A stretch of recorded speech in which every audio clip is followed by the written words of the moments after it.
नमस्कार दोस्तों। जैसा कि आपने आज थंबनेल में देख लिया होगा कि आज की वीडियो का टॉपिक है स्वार्थी बनो। तो आप लोग सोच रहे होंगे कि मैं आप लोगों के लिए स्वार्थी बनने के लिए बोल रहा हूँ, लेकिन ऐसा नहीं है। इसलिए आप इस वीडियो को अंत तक देखें तो आपको पता चलेगा कि मैं किन उद्देश्यों से ये बात बोल रहा हूँ कि आप स्वार्थी बने। मेरा इसके पीछे क्या सेंस है कि आप स्वार्थी बने। स्वार्थ से मेरा तात्पर्य है आत्मार्थ से, मतलब स्वयं के उद्देश्यों से। स्वयं के उद्देश्यों की पूर्ति के लिए हमारे मार्ग में जो भी बाधाएं आती हैं उनको पार कैसे करें हम। उनको पार करने के लिए हमारा स्वार्थी बनना अति आवश्यक हो जाता है।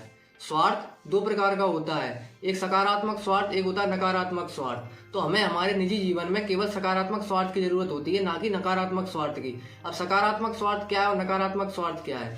सकारात्मक स्वार्थ ऐसा स्वार्थ जिसमें हमारा हित हो लेकिन इसमें किसी और का अहित ना हो, ये होता है सकारात्मक स्वार्थ। जैसा कि कहीं पर आपको 100 रुपए का फायदा हो रहा हो लेकिन उसके बाद उसके पीछे किसी और इंसान के लिए 10 रुपए का भी नुकसान नहीं हो रहा है, तो ये होता है सकारात्मक स्वार्थ। लेकिन अगर इसके विपरीत देखें हम, नकारात्मक स्वार्थ जिसमें हमारा हित हो रहा हो लेकिन किसी और का इसमें अहित हो रहा हो, तो वो होता है नकारात्मक स्वार्थ। जैसे कि आपको 100 रुपए का लाभ तो हो रहा है लेकिन उस 100 रुपए के पीछे किसी और का 10 या 20 रुपए का नुकसान हो रहा है, तो ये होता है नकारात्मक स्वार्थ। तो हमें हमारे जीवन में नकारात्मक स्वार्थ की जरूरत नहीं है, हमें हमारे जीवन में सकारात्मक स्वार्थ की जरूरत है। इसलिए मैं आपसे बोल रहा हूँ कि स्वार्थी बनो, क्योंकि बिना स्वार्थ के हम अपने उद्देश्यों की पूर्ति नहीं कर पाएंगे।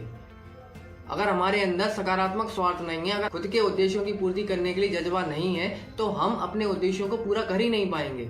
जैसा कि हमें सबसे ज्यादा जरूरत कब पड़ती है स्वार्थी बनने के लिए? विद्यार्थी जीवन में। क्योंकि जब हम विद्यार्थी जीवन जी रहे होते हैं तो हम उस समय अपने भविष्य को बुनने में लगे हुए होते हैं, हम अपने भविष्य की दिशा को बनाने में लगे हुए होते हैं, क्योंकि वही दिशा हमारे भविष्य की दशा तय करेगी कि हमारा भविष्य कैसा होगा।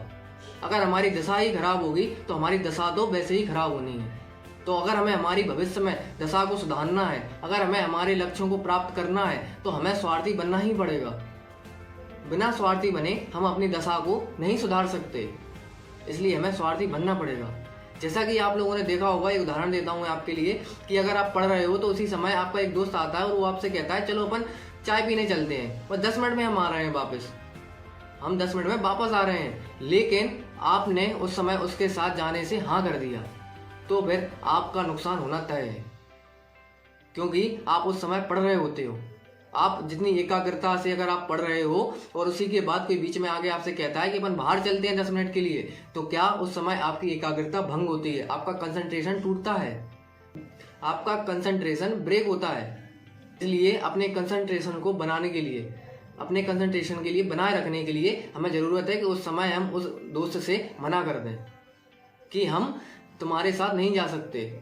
क्योंकि अगर आप उसके साथ गए तो आपको जा तो रहे हो 10 मिनट की सोच कर, लेकिन आप जाओगे फिर आओगे, इस समय में पूरा आपका 10 मिनट कब 1 घंटे में बदल जाए आपको पता ही नहीं चलेगा। ऐसे ही हम कितने ही घंटे बर्बाद करते हैं और हम ये चीज़ भूल जाते हैं कि हमारे जीवन में अगर कोई भी चीज़ सीमित है तो वो है हमारा समय।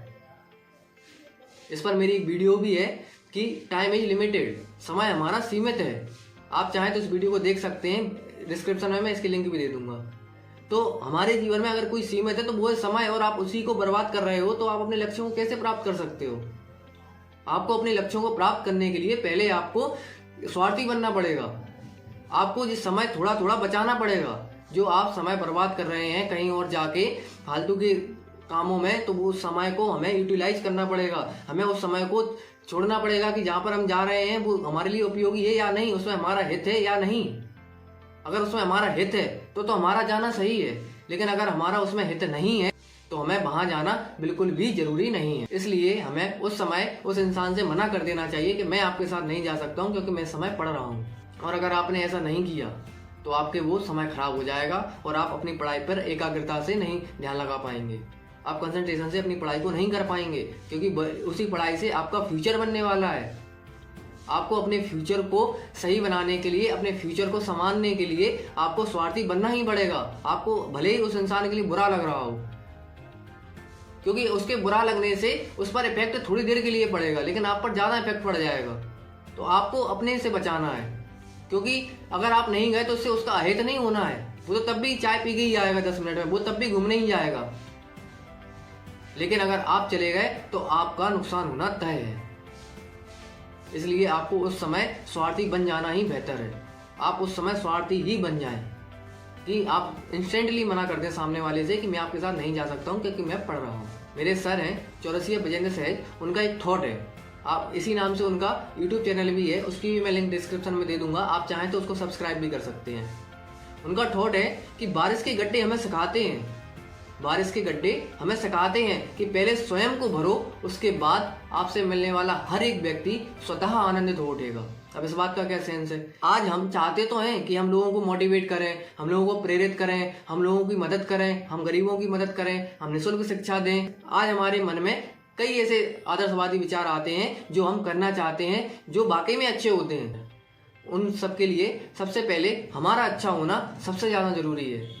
अगर हमें सबसे ज़्यादा किसी चीज़ की आवश्यकता है तो वो है कि पहले हम अपना अच्छा करें, पहले हम स्वयं को प्रेरित करें, पहले हम स्वयं के जीवन में संतुलन लाएं। अगर हमारे स्वयं के जीवन में संतुलन नहीं होगा, हम ही डगमगा रहे होंगे, तो हम किसी को कैसे स्थिर कर पाएंगे? हम कैसे किसी को संतुलित कर पाएंगे? कर पाएंगे हम किसी को संतुलित? तो हम खुद ही प्रेरित नहीं है, हम खुद ही डिमोटिवेट है, तो क्या हम किसी को प्रेरित कर पाएंगे, किसी को मोटिवेट कर पाएंगे? खुद में ही एनर्जी नहीं है तो क्या आप किसी से एनर्जी भरी बातें कर सकते हैं? क्या खुद का ही मूड खराब है तो क्या दूसरे का मूड सही कर सकते हैं? क्या आप नहीं कर सकते। इसलिए आपको जरूरी है कि सबसे पहले आप स्वयं को सही करो, स्वयं को प्रेरित करो, स्वयं के अंदर ऊर्जा लाओ, स्वयं के उद्देश्यों को पूरा करो, स्वयं के लक्ष्यों को प्राप्त करो, स्वयं के अंदर सकारात्मकता लाओ, तब जाकर हम किसी को प्रेरित कर पाएंगे। और यही वो लाइन बोल रही थी कि बरसात के गड्ढे हमें सिखाते हैं कि पहले स्वयं को भरो, इसलिए पहले स्वयं को एनर्जेटिक बनाओ, स्वयं को इंस्पिरेशन देने लायक बनाओ, स्वयं को इंस्पायर करो, पहले स्वयं को एनर्जेटिक बनाओ, पहले स्वयं को प्रेरित करो, पहले स्वयं के अंदर अपनी क्षमताओं को पहचानो, पहले स्वयं के उद्देश्यों को प्राप्त करो, तब जाकर हर एक व्यक्ति जो आपसे मिलेगा वो स्वतः आनंदित हो उठेगा। जैसे बरसात का गड्ढा एक बार भर जाता है तो फिर उससे मिलने वाला हर एक व्यक्ति स्वतः आनंदित हो उठता है। वैसे ही जब हम स्वतः आनंदित हो उठेंगे, स्वयं अपने उद्देश्यों को प्राप्त कर लेंगे, स्वयं के अंदर एनर्जी ले आएंगे, तो हमसे मिलने वाला हर एक व्यक्ति स्वतः आनंदित हो उठेगा, स्वतः प्रेरित हो उठेगा। आज हम देखते हैं हम प्रेरणा किससे लेते हैं? सक्सेसफुल लोगों से। या आप देखेंगे यूपीएससी में कौन टॉप कर रहा है, आप उसके इंटरव्यू सुनेंगे, तो क्या हम उससे तभी तो प्रेरित होते हैं तब उसने अपने लक्ष्यों को प्राप्त कर लिया है। हम उसे तब प्रेरित नहीं होते जब उसने अपने लक्ष्यों को प्राप्त नहीं किया है। इसलिए पहले स्वयं को अच्छा बनाओ, पहले स्वयं को अच्छा बनाने के लिए स्वयं का स्वार्थी बनना अति आवश्यक है। इसलिए सबसे पहले स्वयं को स्वार्थी बनाओ। जब तक हम स्वार्थी नहीं होंगे तब तक हम किसी के सारथी भी नहीं बन सकते। इसलिए पहले स्वयं को स्वार्थी बनाओ। यही बरसात का गड्ढा हमें सिखाता है कि पहले स्वयं को आनंद से भरो, पहले स्वयं को पूरा भरो, उसके बाद आपसे मिलने वाला हर एक व्यक्ति स्वतः आनंदित हो उठेगा। धन्यवाद। अगर आपको मेरी वीडियो पसंद आई हो तो इसे लाइक करें, सब्सक्राइब करें और बेल आइकन पर क्लिक करें, जिससे कि आपको ऐसी वीडियो की नोटिफिकेशन मिलती रहे। धन्यवाद।